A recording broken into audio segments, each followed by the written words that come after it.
వరుస సినిమాలతో బిజీగా ఉన్న young tiger junior NTR hattrick హిట్లతో మంచి ఫామ్ లో ఉన్నాడు. సినీ కెరియర్ సాఫీగా సాగుతున్న సమయంలో ఎన్టీఆర్ పొలిటికల్ కెరియర్ పై అనేక రకాల వార్తలు వినిపిస్తున్నాయి.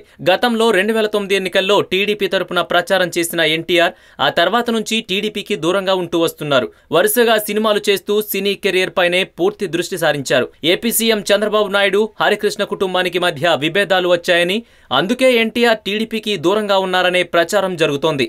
అయితే ఈ నేపథ్యంలో వచ్చే ఎన్నికలను దృష్టిలో పెట్టుకుని ఎన్టీఆర్ను తిరిగి టీడీపీలోకి తీసుకొచ్చేందుకు ఏపీ సీఎం చంద్రబాబు నాయుడు కుమారుడు మంత్రి నారా లోకేష్ ప్రయత్నాలు చేస్తున్నారని గత కొంతకాలంగా వార్తలు వినిపిస్తున్నాయి. హరికృష్ణ ద్వారా ఎన్టీఆర్ను తిరిగి టీడీపీలో చేర్చేందుకు చంద్రబాబు మంతనాలు జరుపుతున్నట్లు టాక్. వచ్చే ఎన్నికల్లో ఎన్టీఆర్ కు టీడీపీలో కీలక బాధ్యతలు అప్పగించాలని చంద్రబాబు కూడా భావిస్తున్నట్లు టీడీపీ ఇన్నర్ సర్కిల్లో చర్చ జరుగుతోంది.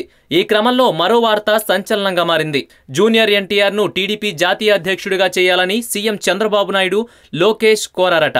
భవిష్యత్తులో పార్టీని, కేడర్ను నిలబెట్టుకోవాలంటే ఎన్టీఆర్ను రంగంలోకి దించక తప్పదని లోకేష్ చెప్పినట్లు ప్రచారం జరుగుతోంది.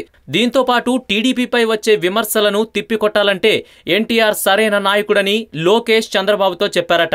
ఇటీవల ఎమ్మెల్సీగా ఎన్నికైన నారా లోకేష్ మంత్రిగా బాధ్యతలు చేపడుతున్న సమయంలో ఈ విషయాలను చంద్రబాబు చెప్పారట. ఇది ఎంతవరకు నిజమో తెలియదు కానీ ఈ వార్త విని ఎన్టీఆర్ అభిమానులు మాత్రం సంబరపడిపోతున్నారు.